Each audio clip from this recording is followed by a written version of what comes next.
कृष्ण कन्हैया लाल की। आनंद कंदम प्रभुदेव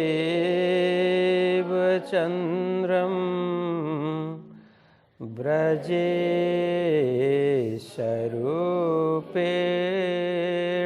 पुरापि जातम् प्रविश्य प्राप्तं प्रियप्राणनाथं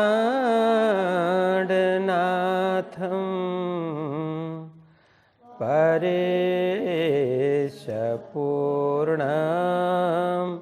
सततं नमामि। ब्रह्मा प्रिया जागरणाय जाता सर्वस्वपाता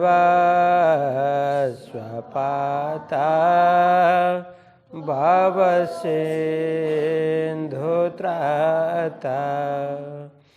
विज्ञानदाता निज धर्मदाता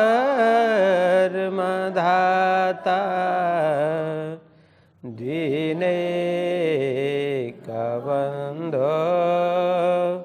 शरणं प्रपद्ये दीनैकबन्धो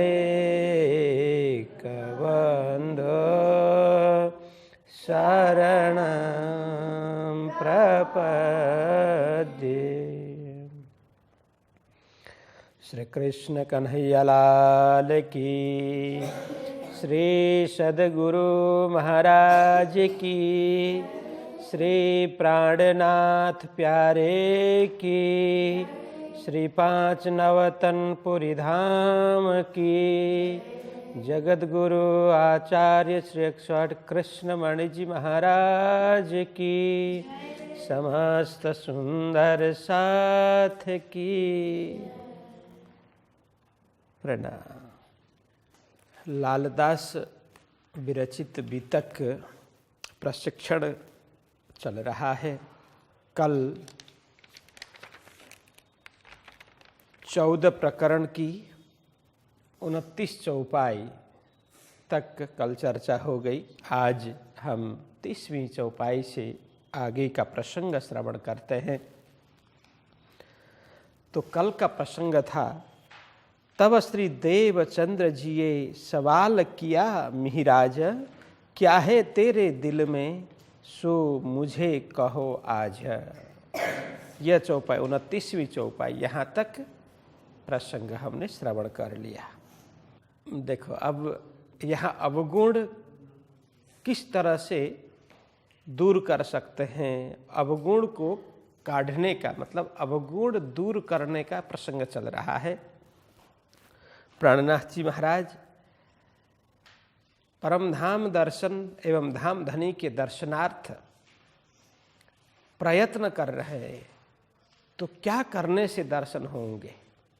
दर्शन के लिए सद्गुरु जी से श्रवण किया, चित्त निर्मल होना चाहिए, हृदय में गुण होना चाहिए, अवगुण का कोई नामो निशान नहीं होना चाहिए। जिसका हृदय अत्यंत निर्मल होगा, चित्त शुद्ध होगा, पवित्र होगा, वही धाम का दर्शन, धाम धनी का दर्शन कर पाएगा। तो प्राणनाथ जी महाराज ने सोचा कि मेरे जीवन में, मेरे हृदय में बहुत सारे अवगुण हैं, इसीलिए अब जब तक मैं इन अवगुणों को दूर नहीं करूं, तब तक मुझे धाम धनी के भी दर्शन नहीं होंगे, परम धाम के भी दर्शन नहीं होंगे। अतः अब मैं ऐसा कार्य करूंगा जिससे मेरा जीवन निर्मल हो, हृदय निर्मल हो, चित्त शुद्ध हो और मुझे धाम के निदर्शन संभव हो। नहीं दर्शन करने लग जाऊं, धाम की झांकी, धाम धनी के दर्शन मुझे प्राप्त होने लगे। तो इसके लिए वो प्रयत्न कर रहे हैं। इसीलिए कहा उन्होंने आहार घटाया। आहार घटा तो शरीर का बल घटा, शरीर का बल घटा तो इंद्रियों का बल घटा। शारीरिक रूप से इंद्रियों को वो ऐसे अनुशासित कर रहे हैं। कल आया था ना वो कठोर दंड दे रहे हैं इंद्रियों को, फटकार फटकार करके कहाँ मेरा मन जाता है, कहाँ मेरी बुद्धि भ्रमित होती है, वो देखते, साक्षी भाव से आत्मस्वरूप से देखते हैं मेरा मन कहाँ दौड़ता है, अधिक कहाँ भाग रहा है, वो देख रहे हैं। और जो विपरीत दिशा में भागे तो उसको फटकार लगा रहे हैं, चाबुक मार रहे हैं, जैसे घोड़े को चाबुक लगाते हैं, इसी तरह से मन को चाबुक लगा रहे हैं। उनको कोई अच्छी वस्तु खाने की, किसी में देखिए, किसी भी वस्तु में मन जाए, मन बगैर तो कोई कार्य होना नहीं है, लेकिन किसी भी वस्तु में अधिक आसक्त हो वो ठीक नहीं है। हाँ, व्यवहार चलाने के लिए, कार्य करने के लिए मन होना आवश्यक है।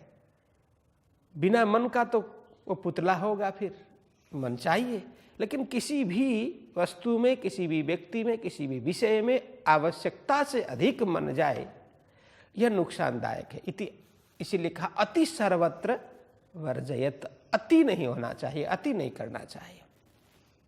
तो मन किसी विषय में बार बार जाए वो ठीक नहीं है, किसी वस्तु में बार बार जाए वो ठीक नहीं है, किसी व्यक्ति के प्रति बार बार मोहित हो ये भी ठीक नहीं है। इसीलिए वो साक्षी भाव से देख रहे हैं मेरा मन कहाँ भटकता है, कहाँ दौड़ता है, कहाँ उछल कूद करता है, उसको उसी समय दंड देते हैं, डंडा मारते हैं, तो मन शांत हो जाता है। और इस तरह से देख रहे हैं बाजार में चलते हुए भी कहाँ किस और मेरा मन भटकता है, किस और आकृष्ट होता है।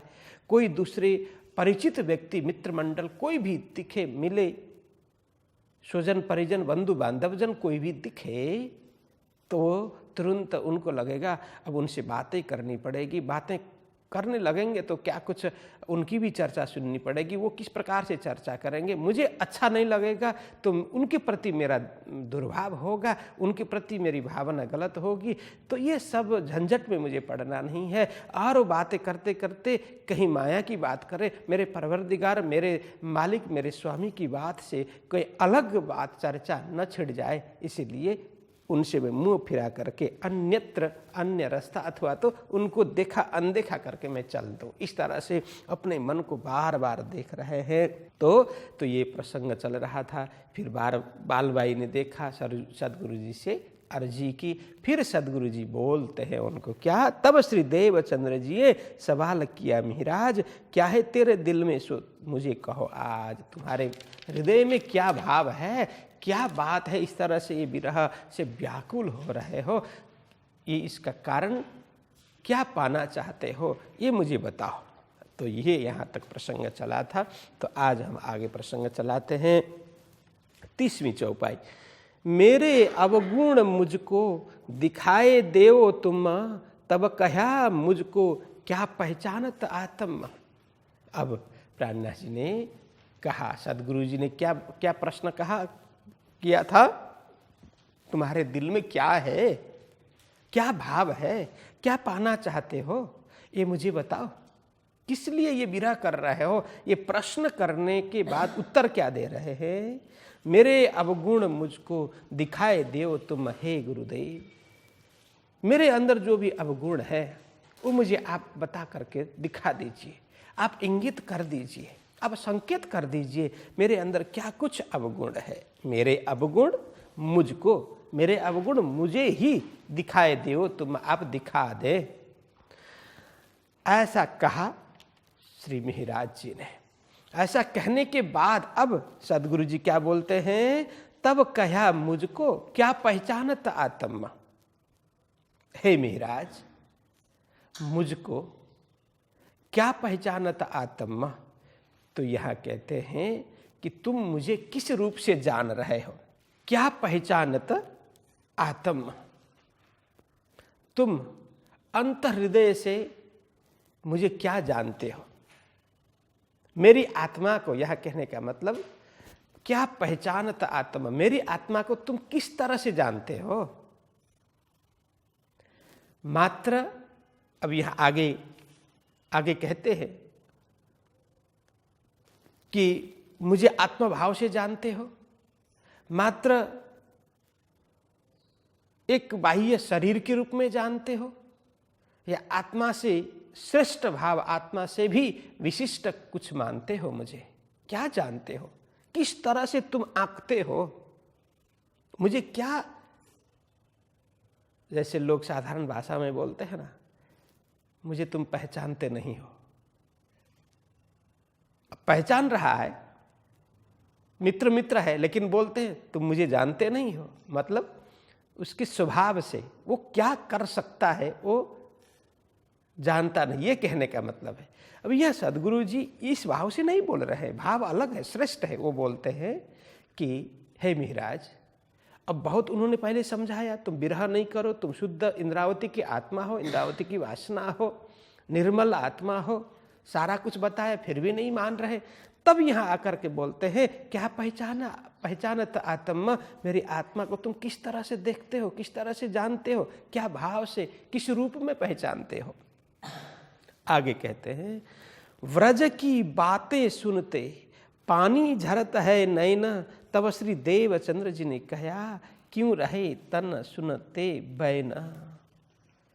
तब यह सदगुरु जी कहते हैं, देखो ब्रज की बातें सुनते, तुम ब्रज की जब चर्चा मैं करता हूं, तुम प्रेम से सुनते हो, खूब भाव विभोर होकर के, मस्त होकर के, मग्न होकर के चर्चा श्रवण करते हो, ब्रज की बातें सुनते।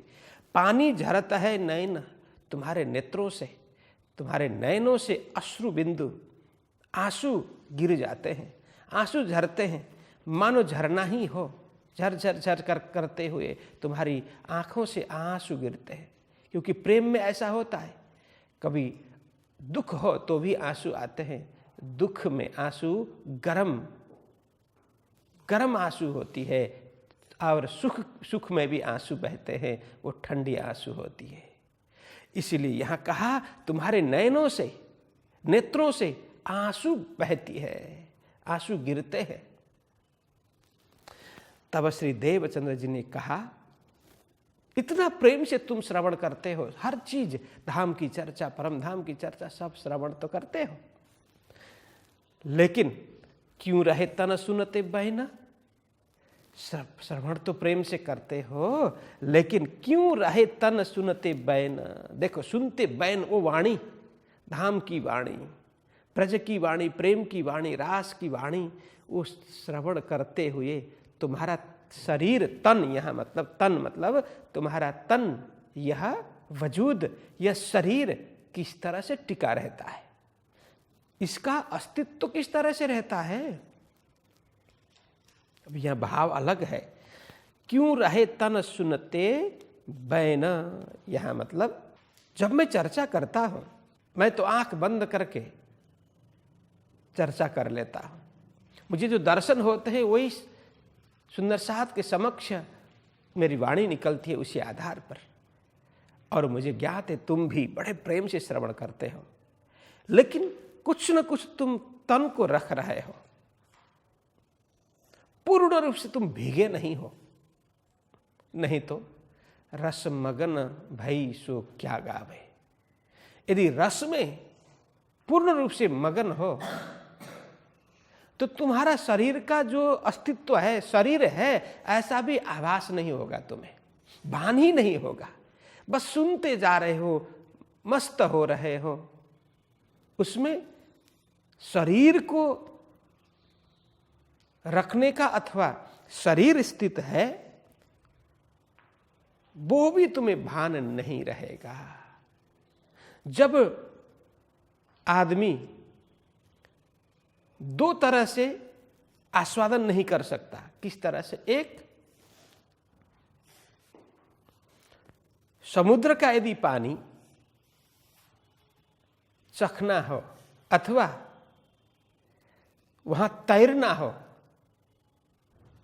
किस तरह से, एक तो उसमें डुबकी लगाना पड़ेगा, और डुबकी लगाए तो भी उतरना पड़ेगा। डुबकी तो लगाया लेकिन डूब गया, और तैरने का जो अनुभव है कैसे बता पाएगा, डूब गया, मर गया। डूबने वाला भी नहीं बता पाएगा, रस मगन भई सो क्या गावे, डूबने वाला बता नहीं पाएगा। और डूबने के डर से वो तैरने के लिए जाए ही नहीं तो भी तैरने का अनुभव नहीं बता पाएगा। तैरने के लिए जाना भी है, तैयारी बताना है, कूद जाना है पानी में, लेकिन डूबना नहीं है। तो यह सदगुरु जी बता रहे हैं तुम पूर्ण रूप से डूबे ही नहीं हो। यदि डूबे होते तो ये सारी चर्चा ही नहीं करते।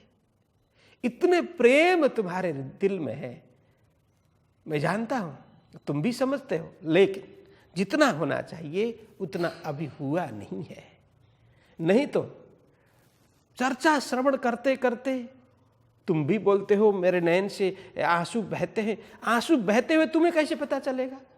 कि जब शरीर का ही भान नहीं हो तो पता कैसे चलेगा? मैं बेभान था लेकिन सब कुछ पता चलता था, ऐसा होता है? बेभान मतलब जब भान ही नहीं है तो क्या कुछ घट रहा है, क्या कुछ घटित हो रहा है, उसके विषय में थोड़ी जानकारी होती है। इसलिए सदगुरु जी बोल रहे हैं तुम सुन तो रहे हो लेकिन पूर्ण रूप से भीग करके नहीं, कुछ न कुछ तुम बचा के रखे हो। इसीलिए तुम भान में हो, होश में हो। चर्चा श्रवण करते करते मदहोश हो जाते हैं, बेभान हो जाते हैं, मतलब शरीर भी है कि नहीं पता ही नहीं चलता है। तो इतने प्रेम में होना चाहिए। ये कहने का मतलब शरीर छोड़ देने का मतलब नहीं है, शरीर तो है, लेकिन हम चर्चा श्रवण करते करते इतने मस्त हो जाते हैं। शरीर में कहाँ कुछ, जैसे ध्यानावस्था में क्या होता है, शरीर में कहीं खुजली होती है तो भी पता नहीं चलता है, शरीर के क्या कुछ घट रहा है वो पता ही नहीं चलता। इसका मतलब कुछ नहीं हो रहा है ऐसा थोड़ी है, कुछ हो रहा है, कुछ तो हो रहा है। जैसे शरीर शून्य हो जाता है, कहीं हाथ पैर शून्य हो जाते हैं तो वहाँ कुछ चुभो तो भी उसको पता नहीं चलेगा। इतने मतलब बेभान अवस्था में हो जाते हैं। तो अभी तुम्हारी ये अवस्था नहीं हुई करके प्राणनाथ जी महाराज को बताते हैं। यह कहते हैं उन्होंने खुद कहा कि गुरुदेव आपकी बात सही है, कहा मेरे आगे धाम की बात करो जो तुम, तब पानी नैनो झरे सुख पाऊं इन हुकुम। आपके मुखारबिंद से जब मैं चर्चा श्रवण करता हूं मुझे बहुत आनंद मिलता है, बहुत सुख मिलता है। बातें करो जो तुम, परमधाम की बात जब करते हैं, इसकर अवध की जब बात करते हैं, मूल मिलाव में जो कुछ घटित हुआ वो बात हमें श्रवण करके बताते हैं। आप वो बात कह करके बताते हैं और जो हम श्रवण करते हैं। तो कहा तब पानी नैनो झरे, जब नैनों से, आंखों से पानी बहुत बहुत इस तरह से मानो नदी ही बह रही हो, झरना ही फूट रही हो, इस तरह से पानी निकलते हैं, मतलब आंखों से अश्रु की धारा निकलती है। सुख पाऊं इन हुक्म, इतना ही नहीं, आप जो जो हुक्म करते हैं, आप जो जो आज्ञा करते हैं, सेवा के लिए हो, श्रवण के लिए हो, कुछ भी जब सदगुरु जी आज्ञा करते हैं हाँ तुम्हें ऐसा करना है, मुझे बड़ा आनंद मिलता है, हृदय को बहुत तसल्ली मिलती है, बहुत ही वो मैं सुख पाता हूँ। या कहते हैं सुख पाऊँ इन हुक्म, कुछ भी हो सदगुरु जी की जो भी आज्ञा हो वो हम किस तरह से पूर्ण करें, किस तरह से सेवा में संलग्न हो, किस तरह से श्रवण सुख मिले। एक एक शब्द में हमें बहुत श्रवण सुख मिलता है, एक एक भाव में श्रवण सुख मिलता है, एक एक हाव भाव में सदगुरु चलते हुए देखने पर आनंद मिलता है, बोलते हुए सुनने पर आनंद मिलता है। जब सदगुरु जी कुछ आज्ञा करते हैं सेवा के लिए तो वो कब किस तरह से दौड़ दौड़ करके करें, एक एक आज्ञा हमें बहुत ही सुख देती है, एक एक प्रसंग बड़े ही सुखाकारी होते हैं। या कहते हैं सुख पाऊं इन हुक्म। तो इस तरह से सदगुरु जी की आज्ञा से हमें बहुत सुख मिलता है।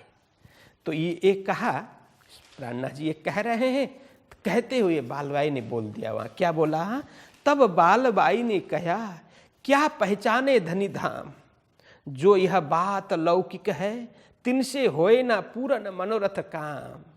हे महाराज जी आप बोल रहे हैं सदगुरु जी की एक एक आज्ञा हम शिरोधार्य करेंगे, बड़ा सुख मिलता है, आनंद मिलता है। सदगुरु जी जब बोलते हैं बड़ा सुख मिलता है, धाम की चर्चा श्रवण कराते हैं बहुत सुख मिलता है, एक एक चर्चा में खूब डूब जाते हैं, रस निकलता है, ब्रह्मानंद की अनुभूति होती, ऐसा तुम बोलते हो। किंतु यहां बोला, तब बालबाई ने कहा, क्या पहचाने धनी धाम? क्या पहचानते हो? किस तरह से जानते हो? किस रूप में पहचानते हो? धनी धाम मतलब धनी धाम को। अब बालबाई ने तो पहचान लिया, ये साक्षात धाम धनी ही है। बाह्य शरीर सदगुरु जी का पंच भौतिक है, लेकिन अंदर धामधनी बैठ कर के चर्चा कर रहे हैं, बोल रहे हैं। ये बालबाई ने जान लिया, इसलिए बोलती है ये धामधनी है। लेकिन तुम किस तरह से जानते हो? ये साक्षात श्री राज जी का ही स्वरूप है, तुम किस तरह से जानते हो? करके बालबाई बोलती है, क्या पहचाने धनी धाम? तुम क्या जानते हो? इनको धनी धाम के रूप में जानते हो? साक्षात परमात्मा के रूप में जानते हो? साक्षात राज्य के रूप में पहचानते हो? ऐसा पूछती है बालबाई। और आगे कहती है, जो ये बात लौकिक है, तिनसे होए ना पूरन मनोरथ का।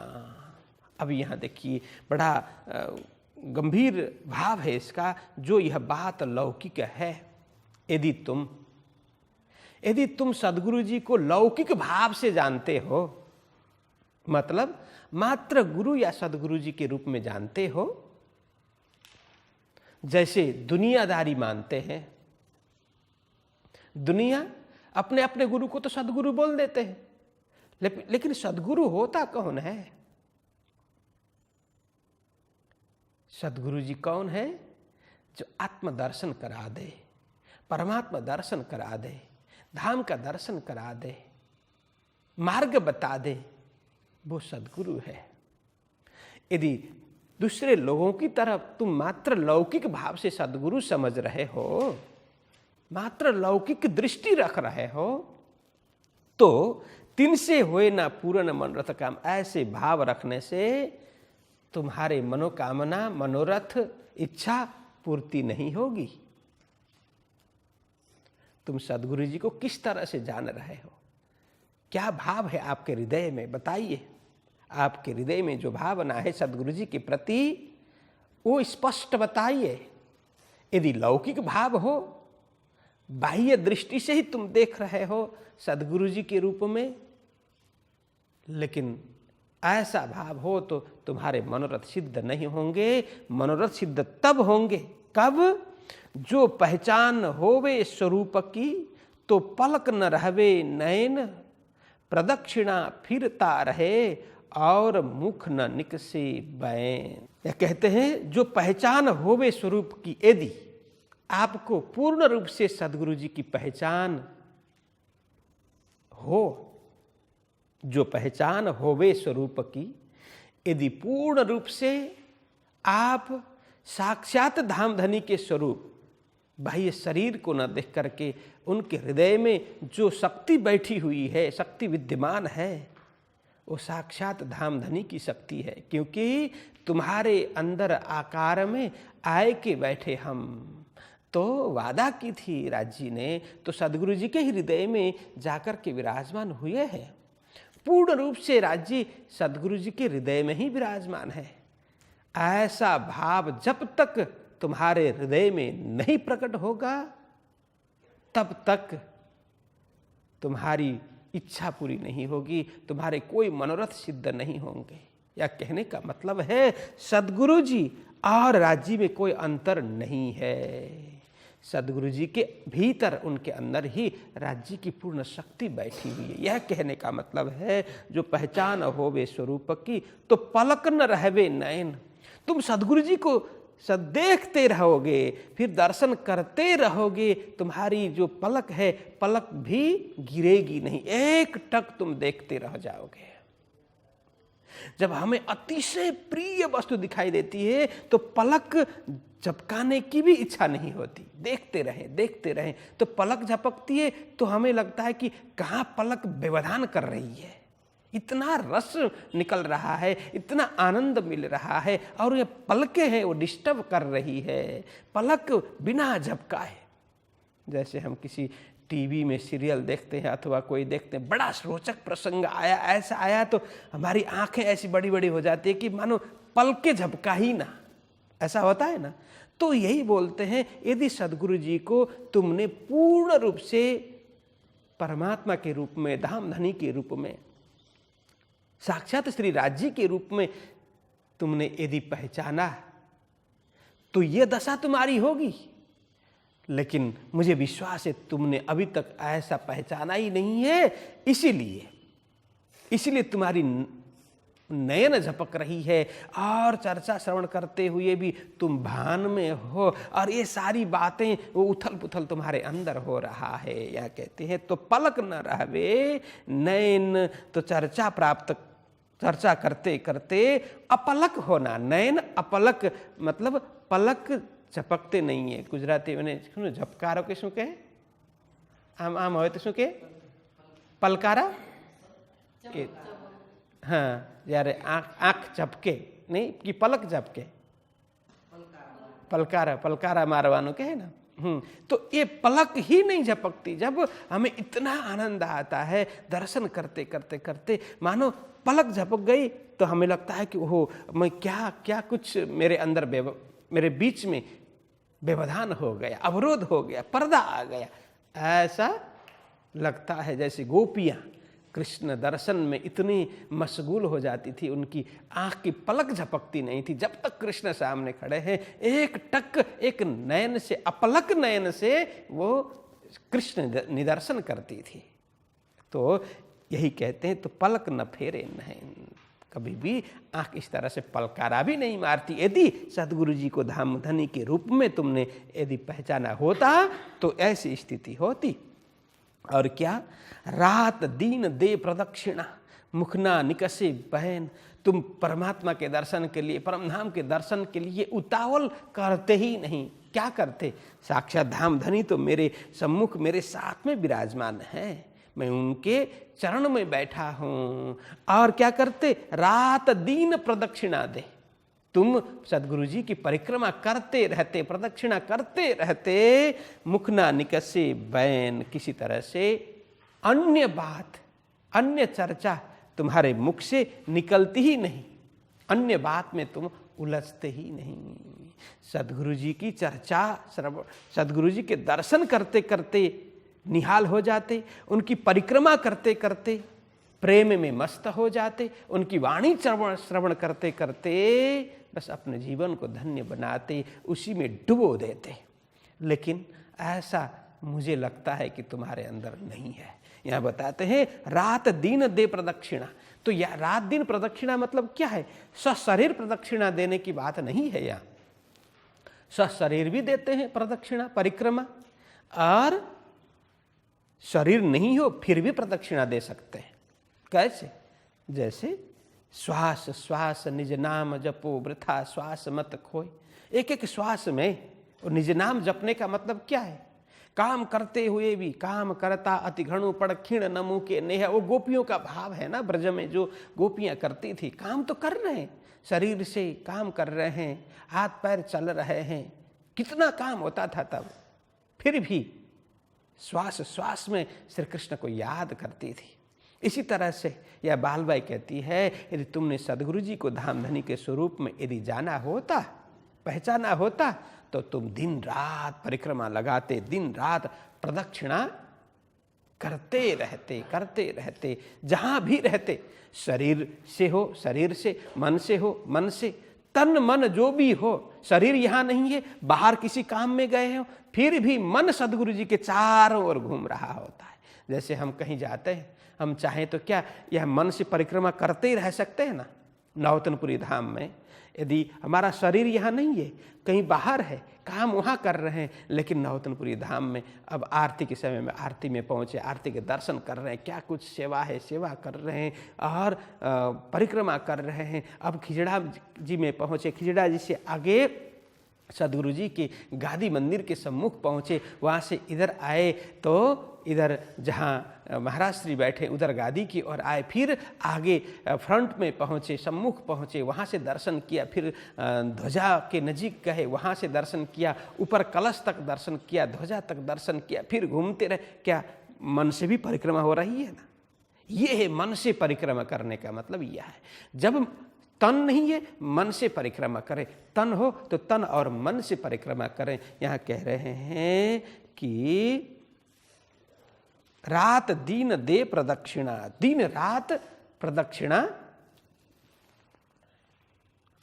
देते मुख ना निकसे बैन। तो ऐसे प्रेम में भीगे होते तो चर्चा से प्राप्त होने वाला जो सुख है उसका वर्णन तुम नहीं करते, बस रस मगन भाई सुख क्या गावे। अब इतने आनंद में मस्त भीग करके तुम चर्चा श्रवण करते। आगे कहते हैं, ए अवगुण नहीं तेरे क्या कहत ए सुख, अगिनत देखे अवगुण कया न जाए ए मुखा। तो यह कहते हैं कि ये अवगुण तेरे नहीं। अब सदगुरु जी बता रहे हैं, देखो ये अवगुण जो तुम्हें चर्चा से सुख मिल रहा है, चितौनी से सुख मिल रहा है, ये तो गुण है, ये अवगुण नहीं है। तुम्हारे अंदर बहुत गुण है, योग्य हो, पात्र हो, तुम्हारा हृदय शुद्ध है, पवित्र है, इसीलिए ये सुख मिल रहा है। देखिए, खीर खाने का सुख किसको मिलेगा? जो स्वस्थ होगा, जिनकी जीवा में स्वाद है, अथवा तो कोई भी मेवा मिष्टान हो, तो खाने का मजा कब आएगा? जब हम स्वस्थ होंगे, हमारी जीवा में कोई अन्य कोई विकार नहीं है, हम बीमार नहीं है, तब भी वस्तु में स्वाद आएगा ना। यदि बुखार चढ़ा हो तो स्वाद आएगा? जीभ बिगड़ जाएगी, स्वास्थ्य बिगड़ जाएगा, जीभ बिगड़ जाएगी, कुछ भी खाओ बेस्वाद लगेगा। स्वाद कब आएगा? जब हम स्वस्थ होंगे तब। इसी तरह से चर्चा में भी आनंद किनको आएगा? जो स्वस्थ होगा, जो भक्ति में मस्त होगा, उसी को चर्चा में मस्ती मिलेगी, उसी को आनंद आएगा। नहीं तो बैठे होते हैं, मन कहीं भागा होता है, ओ छटपटाहट होती है, कब पूरा हो और यहाँ से भागें, वो मन टिकता ही नहीं हुआ। इस तरह से उसको मजा नहीं, रुचि नहीं आती है। तो यहाँ कहते हैं कि अवगुण तेरे नहीं, तुम्हारे अंदर गुण है, इसीलिए तुम्हें आनंद आता है चर्चा में। चर्चा में सुख मिलने का मतलब तुम पात्र हो, तुम्हें आनंद मिल रहा है, मतलब तुम्हारा हृदय पवित्र है, इसी के लिए बना हुआ है। जिसके लिए जो वस्तु बनी हुई है उसी में वो वस्तु टिकती है। इसलिए कहा केसरी सिंह का दूध है, वो कनक पात्र बगैर अन्य नहीं टिकता। कनक मतलब स्वर्ण पात्र चाहिए वो टिकने के लिए, नहीं तो अन्य पात्र में डालें तो वो छेद कर देगा। ऐसा कहना है। कहने का मतलब क्या है? केसरी सिंह का दूध वो केसरी सिंह का बच्चा ही पचा पाता है। यदि केसरी सिंह का दूध बकरी के बच्चे को पिला दिया जाए तो वो पचा नहीं पाएगा, वो मर जाएगा। तो ब्रह्मचर्चा, ब्रह्म की कथा कौन पचा पाएगा? जो ब्रह्म के साथ में जिसका संबंध है वही ब्रह्म की चर्चा पचा पाएगा, उसी को आनंद आएगा ना। अन्य को तो उस बात से कोई लेना देना नहीं है, क्योंकि वो अपात्र है, उसमें वो योग्यता नहीं है, पवित्रता नहीं है। इसीलिए कहा कि तुम्हारे अंदर कोई अवगुण नहीं है, इसीलिए तुम चर्चा में आनंदित होते हो। तो चर्चा में खूब तुम्हें आनंद मिलता है। क्या कहता ए सुख, तो जो सुख मिल रहा है इसके विषय में तुम क्या कह रहे हो? इतना सुख मिलता है फिर भी मुझे दर्शन नहीं हो रहे हैं। तुम्हारा भाव यह है धीरे धीरे सब कुछ होने वाला है, एक ही साथ में होने वाला नहीं है। हम साधना की सीढ़ी चढ़ते जाएंगे, हृदय पवित्र करते जाएंगे, तो समय आने पर सब कुछ होने वाला है। तो यहाँ कहते हैं कि क्या कहते हैं सुख, जो तुम्हें सुख मिल रहा है, चर्चा में सुख मिल रहा है, कथा में सुख मिल रहा है, चितौनी में सुख मिल रहा है, ये कोई साधारण सुख नहीं है। इसलिए क्या समझ रहे हो इन सुख को? यह सुख कोई सांसारिक सुख नहीं है, अल्प सुख नहीं है, क्षणिक सुख नहीं है, यह भी ब्रह्मानंद है, ब्रह्मानंद की एक आभास है। तुम्हें कुछ न कुछ यह अलौकिक सुख प्राप्त हो रहे हैं, नहीं तो तुम्हें सुख प्राप्त नहीं होता। इसलिए कहते हैं जो मैं चर्चा कर रहा हूं, चर्चा श्रवण करा रहा हूं, उससे जो तुम्हें सुखानंद प्राप्त हो रहा है, आनंद की अनुभूति हो रही है, वो ब्रह्मानंद की ही अनुभूति है। वो साधारण सुख नहीं है, लौकिक सुख नहीं है। कहने का मतलब क्या कहते ये सुख, अगिनत देखे अवगुण कहा न जाए ये मुख। सदगुरु जी के इतने कहने पर फिर प्राणनाथ जी क्या बोलते हैं कि अगिनत देखे अवगुण। आप तो बोलते हैं मेरे अंदर गुण ही गुण है, अवगुण नहीं है, लेकिन गुरुदेव मुझे तो मेरे अंदर अवगुण ही अवगुण दिखाई दे रहा है। क्या अगिनत देखे अवगुण, वो थोड़े नहीं है। अगिनत मतलब अनगिनती, अगिनत मतलब अनगिनती अवगुण मैं देख रहा हूं मेरे अंदर। कया न जाए ये मुख, मेरे मुख से मेरे अवगुण कितने हैं वो मैं वर्णन नहीं कर पा रहा हूं, वो मैं कह नहीं पा रहा हूं। शब्द नहीं है मेरे में कि मेरे अंदर जितने अवगुण हैं उतने को प्रकट करने के शब्द मेरे अंदर नहीं है। इन मुख से मैं उच्चारण नहीं कर पा रहा हूं, व्याख्या वर्णन नहीं कर पा रहा हूं। ऐसा प्राणनाथ जी महाराज बोल रहे हैं। अब फिर सदगुरु जी पूछते हैं कि श्री देवचंद्र जी पूछिया क्या है तेरे मन में, तुम देखो मैं क्यों न देखूं, सो क्यों न होवे मुझसे। बस सदगुरु जी ने फिर पूछा, मेरे इतने समझाने के बाद भी तुम समझ नहीं रहे हो, तो अब स्पष्ट बताओ तुम्हारे अंदर क्या कुछ चल रहा है, क्या भाव है। अभी तक तुमने स्पष्ट बताया नहीं है। अवगुण की बात तो कर रहे हो, हेतु क्या है, क्या लक्ष्य है तुम्हारा, क्या पाना चाहते हो। सदगुरु जी ने एकदम कड़ा होकर के पूछा कि क्या है तेरे मन में, तुम्हारे मन में क्या चल रहा है, क्या पाना चाहते हो, तुम्हारा लक्ष्यार्थ क्या है। तब बोलते हैं तुम देखो मैं क्यों न देखूं। हे गुरुदेव आप देख रहे हैं, या देखने का मतलब दर्शन कर रहे हैं। आप धाम के दर्शन कर रहे हैं, धाम धनी के दर्शन कर रहे हैं। आप क्षण क्षण प्रतिपल निष्दिन परम धाम में विचरण करते हैं, धाम धनी के साथ रमण करते हैं, वहीं परिभ्रमण करते रहते हैं। आपका शरीर यहाँ है, लेकिन मन बुद्धि चित्त सब कुछ आत्मभाव से आप परम धाम में हैं, वहीं विचरण करते हैं। आप यह कहा कि तुम देखो मैं क्यों न देखूं। आप तो देख रहे हैं, मैं क्यों नहीं देख रहा हूं, मुझे क्यों दर्शन नहीं हो रहा है। बस मुझे यही शंका है, यही बात मेरे हृदय को जला रही है कि सदगुरु जी तो देख रहे हैं, दर्शन कर रहे हैं, मैं कितना अपात्र हूं कि मुझे दर्शन नहीं हो रहे हैं। बस यही बात मुझे खाए जा रही है, जलाए जा रही है। तुम देखो मैं क्यों न देखूं, सो क्यों न होए मुझसे। आप दर्शन कर रहे हैं तो मुझसे क्यों नहीं हो पा रहा है, मुझसे क्यों दर्शन संभव नहीं हो पा रहा है। तो इस तरह से सदगुरु जी के सामने उन्होंने स्पष्ट आप बता दिया कि आप तो कर रहे हैं दर्शन, लेकिन मेरे से नहीं हो रहा है। तो इसका क्या कारण है, मुझसे दर्शन क्यों नहीं हो रहे हैं, इसके लिए मुझे क्या करना पड़ेगा। ऐसा प्राणनाथ जी महाराज सदगुरु जी से स्पष्ट बोलते हैं।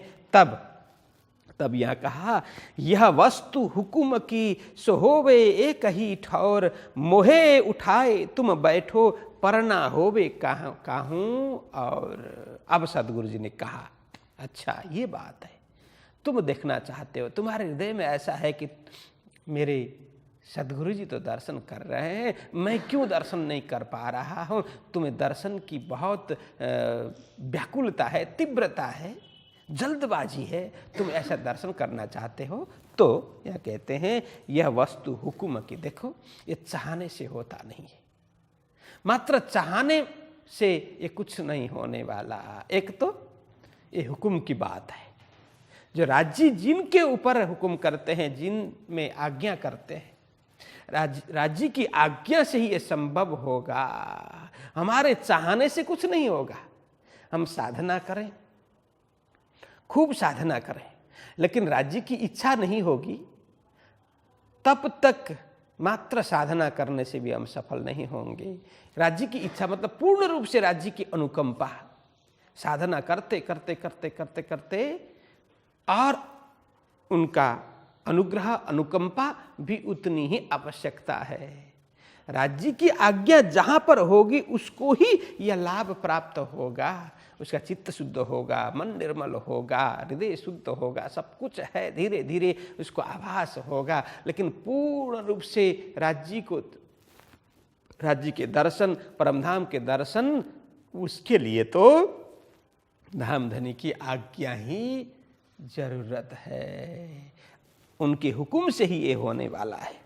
सो होवे एक ही ठौर। अभी तक राज्य की आज्ञा है कि यह प्रत्यक्ष रूप से साक्षात्कार होना एक ही स्थान में संभव है। यह कहा सो होवे एक ही ठौर, एक ही स्थान में। ठौर मतलब यह एक ही स्थान में परमधाम के और परमात्मा के साक्षात्कार एक ही स्थान में संभव है। राज्य का यही हुक्म है, राज्य की यही आज्ञा है। एक से दूसरे स्थान में अभी तक यह संभव नहीं है, यही हुक्म है। यहाँ कहा कि सो होवे एक ही ठौर, एक ही स्थान में यह दर्शन संभव है। कहाँ? तो यहाँ कहा मोहे उठाओ तुम बैठो। यदि तुम्हें बहुत दर्शन की प्यास है, इतनी तीव्रता है, दर्शन के अभिलाषी हो, तुम क्या करो? मोहे उठाए तुम बैठो। मैं जहां बैठा हूं, जिस स्थान में मैं बैठा हूं, यह स्थान में किसने बैठाया? साक्षात धाम धनी ने। साक्षात धाम धनी ने मुझे इस स्थान पर बैठाया। यदि तुम दर्शन करना चाहते हो, मैं जहां पर बैठा हूं, सदगुरु जी गादी पर विराजमान थे, प्राणनाथ जी महाराज नीचे आसन पर बैठे हुए थे, सारे सुंदर साथ बैठे हुए थे। तब सदगुरु जी वहां कहते हैं तुम्हें दर्शन की प्यास, दर्शन की अभिलाषा, तीव्रता, व्याकुलता है, तो तुम मुझे यहां से उठाओ और तुम बैठो। मोहे उठाए, मुझे उठा करके तुम बैठो पर ना होवे कांव और। बस इसके अलावा, इस स्थान के अलावा अन्य कहीं भी दर्शन संभव नहीं है। होवे एक ही ठौर, एक ही स्थान में।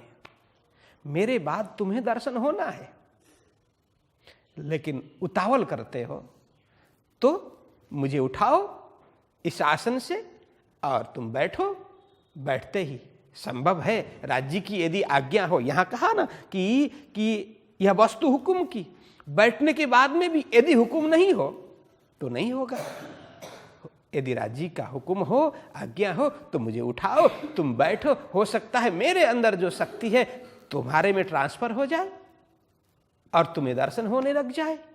लेकिन ये सब बात एक ही स्थान में, इसके अलावा अन्य कहीं भी राज्य की आज्ञा एवं हुक्म, आदेश नहीं है दर्शन के लिए। स्पष्ट बता दिया, पर ना होवे काहूं और अन्य कहीं भी दर्शन होने वाला नहीं है।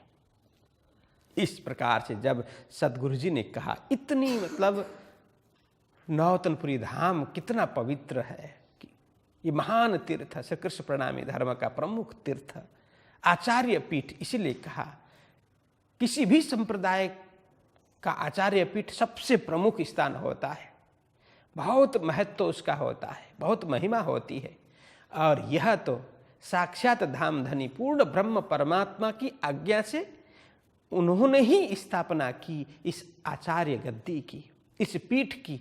तो यहाँ की महिमा, यहाँ का महत्व तो वो कोई गा ही नहीं सकता। इसीलिए सदगुरु जी ने कहा यहीं पर धाम धनी के दर्शन होंगे। यदि तुम मुझे उठा करके तुम बैठो तो संभवतः तुम्हें भी दर्शन हो सकेंगे। लेकिन अभी उतावल करने से दूसरा काम तो नहीं बनेगा। तब चित्त पीछा पड़ा हुआ मनोरथ भंग, फेर के विचार किया श्री देवचंद्र जी संग। बस सदगुरु जी ने ऐसा बोला तो प्राणनाथ जी महाराज के अंदर से वो सब कुछ जैसे अचानक जगते हैं ना, इस तरह से उनका मनोरथ भंग हो गया। बार बार दर्शन की वो कामना कर रहे थे। दर्शन की कामना करना बुरी बात नहीं है, बहुत अच्छी बात है। साधना करना बहुत बुरी बात नहीं, बहुत अच्छी बात है। लेकिन हम किसी साधना करते करते बहुत उतावल करें, बहुत हम जल्दी ही प्राप्त हो, इसके लिए उतावलपन हो, तो ये ठीक नहीं है। धीरे धीरे रे मना, धीरे सब कुछ होए। हमारे कार्य करने से बीज बोया। अब आप सबने तो खेती के विषय में खेती की होगी, खेती के विषय में पता है, किसी का भी समय होता है। बीज बोया तो फसल लगने में टाइम लगेगा। कोई 3 महीने में पकते हैं, कोई 2 महीने में पकने वाले होते हैं, कोई 4 महीने लगते हैं, अलग अलग फसल। आज बोया, कल हमें फल चाहिए तो वो संभव नहीं है। आज बोया, 15 दिन के बाद में, 1 महीने के बाद, जो 3 महीने में पकने वाला फसल है, वो 1 महीने में हम चाहें तो संभव होगा? नहीं होगा। इसलिए धीरे धीरे रे मना, धीरे सब कुछ होए। माली सींचे 100 घड़ा। हमने आम लगा दिया, जिसे गुजराती में केरी बोलते हैं। आम लगा दिया और हम 1 महीने के बाद में, 6 महीने के बाद में उसमें आम खाना चाहें, अरे अभी तक आम लगा ही नहीं है, कब लगेगा करके उतावल करें तो लगेगा क्या? फल लगेगा? नहीं लगेगा।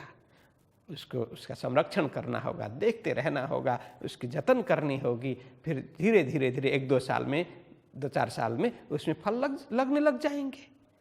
प्रतीक्षा करनी होगी मेहनत के साथ में। उसको बाड़ा बनाना होगा, संरक्षण करना होगा, मल जल फल इत्यादि डालना होगा और समय की प्रतीक्षा भी करनी होगी। हमने खूब मल डाल दिया, जल्दी पकेगा, जल्दी लगेगा करके आज कल प्रतिदिन उसमें खाद डाल दिया, पानी भर दिया, सब कुछ कर दिया, बिगड़ जाएगा, वो सड़ जाएगा। इसलिए योग्य मल जल करते रहना और योग्य समय की प्रतीक्षा भी करना, यही साधकों का कर्तव्य होना चाहिए। इस तरह से साधना में जाना चाहिए। तो यहाँ समझाते हैं, बहुत माली सींचे 100 घड़ा, पर ऋतु आए फल होए। बस ऋतु लगने पर उसकी जो ऋतु में पकना है, जो ऋतु में लगना है फल, वही उसी ऋतु में लगेगा। तो यहाँ कहते हैं कि तब चित्त पीछा पड़ा, हुआ मनोरथ भंग, बस मनोरथ भंग हो गया।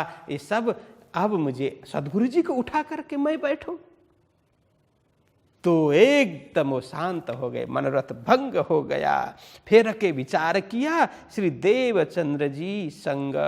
फिर बालबाई ने फिर विचार किया देवचंद्र जी महाराज के साथ में। उनका चित्त थोड़ा शांत हो गया। अब विरह से थोड़ा सा वो हट गए, क्योंकि सतगुरु जी ने ऐसा कहा तो अब मेरे से बाबा ये नहीं होगा करके वो थोड़ा सा शांत हो गए। फिर भी बालबाई ने सोचा कि इनको क्या करना चाहिए, इनके अंदर विरह अभी भी है, विरह से बाहर निकले, इनके लिए क्या करना चाहिए। तो देवचंद्र जी महाराज के साथ में विचार करती है, तो इन्हें काम दीजे माया का, तब पीछे हटे चित्त, कहा मैं हुक्म करत हूँ, जाओ श्री महाराज तित्त।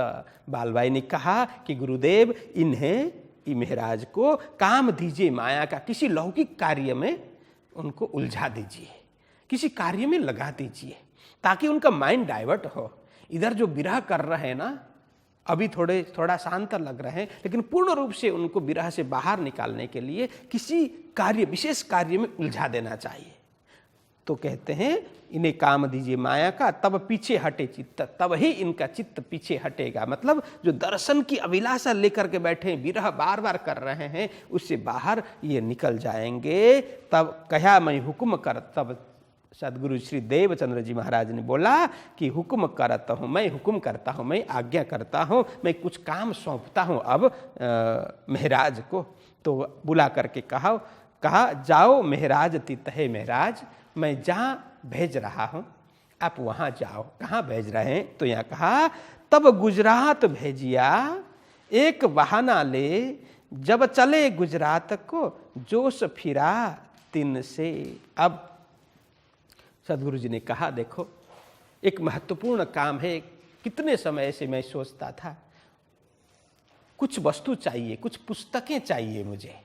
तो यहाँ स्पष्ट तो इस पुस्तक में, इस वितक में नहीं बताया, अन्य में मिलता है, तो तब गुजरात भेजिया। गुजरात मतलब यहाँ अहमदाबाद, पहले, अभी तो सबको गुजरात बोलते हैं, जो अभी जामनगर है, राजकोट है, ये सौराष्ट्र को गुजरात नहीं बोलते, सौराष्ट्र बोलते थे, सूर्य राष्ट्र, अथवा तो कई बोलते सौराष्ट्र, ये सूरों का राष्ट्र, तो इनको गुजरात नहीं बोलते थे, सौराष्ट्र बोलते थे। तो उधर जो अहमदाबाद है उस ओर गुजरात बोलते थे। तो अहमदाबाद भेजा, तब गुजरात भेजिया एक बहाना ले, एक किसी बहाना बना करके। बहाने का मतलब कोई काम ही नहीं था, ऐसे बहाना बनाया, ऐसी बात नहीं है। काम था, इंपॉर्टेंट काम था, लेकिन अर्जेंट नहीं था। आवश्यक काम था, लेकिन अति आवश्यक काम नहीं था। हमारे जीवन में ऐसे होते हैं ना, कभी कभी काम आवश्यक होता है लेकिन अति आवश्यक नहीं होता है। तो कोई काम ऐसे होते हैं कि अति आवश्यक होते हैं। अति आवश्यक मतलब तुरंत करना पड़े ऐसे कार्य, इसको इंग्लिश में बोलते हैं अर्जेंट, इंपॉर्टेंट एंड अर्जेंट।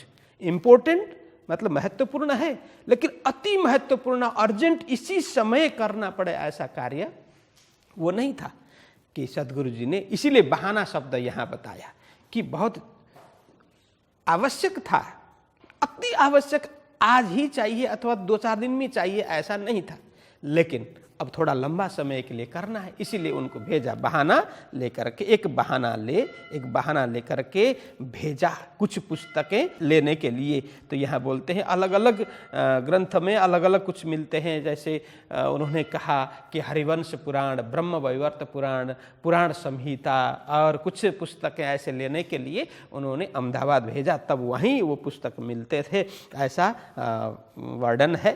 तो जब चले गुजरात को, जब गुजरात की ओर सदगुरु जी की आज्ञा लेकर के गुजरात की ओर चल पड़े, जोश फिरा तिन से। बस अब जो जोश था, उमंग था, उत्साह था कि धाम परम धाम दर्शन के लिए, अब वो डाइवर्ट हो गया, अब थोड़ा शांत हो गया। यह भी एक अर्थ है।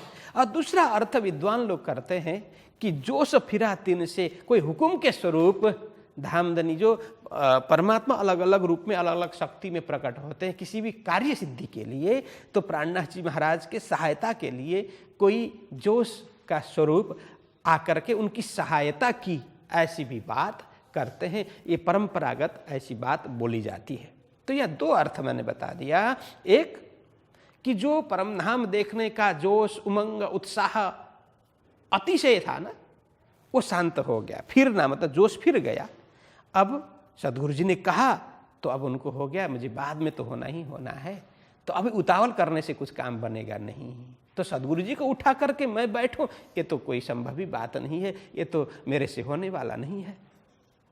तो उनका जो शांत हुआ, एक ये अर्थ। दूसरा अर्थ कि वहाँ गए, अहमदाबाद जा रहे थे कि बीच मार्ग में कहीं पर लगभग लोग अब अहमदाबाद पहुंचने की बात करते हैं, क्योंकि साबरमती नदी के किनार में जो एक प्रसंग आता है ना, धोरिडा मामू के तारे धुसरी, कई लोग वहाँ भी बोलते हैं, लेकिन हमारी परंपरा, हम तो अधिकतर इधर धोराजी की ओर इस प्रसंग को बोलते हैं।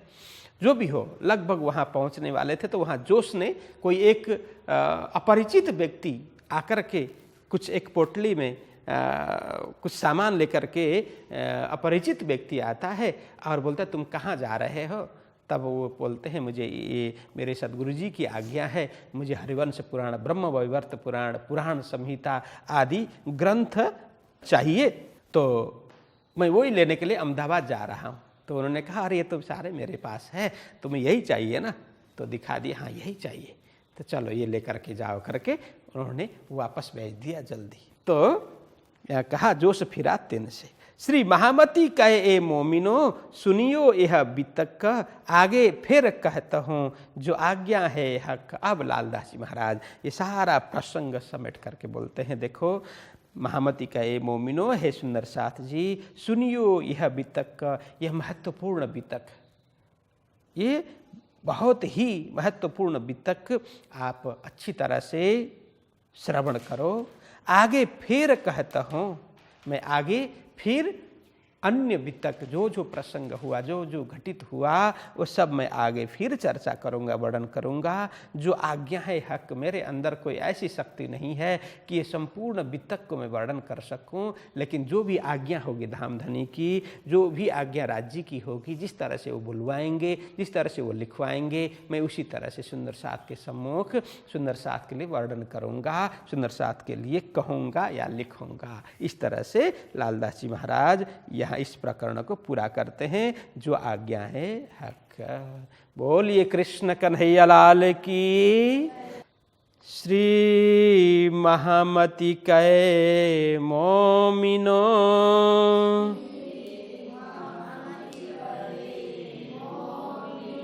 सुनियो यह वितक,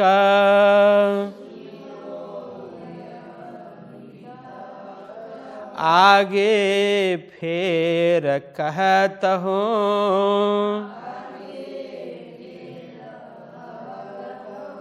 जो आज्ञा है हक,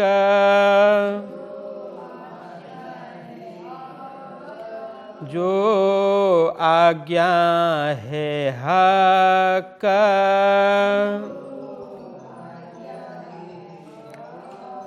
श्री कृष्ण कन्हैया लाल की, सतगुरु महाराज की, श्री प्राणनाथ प्यारे की प्रणाम।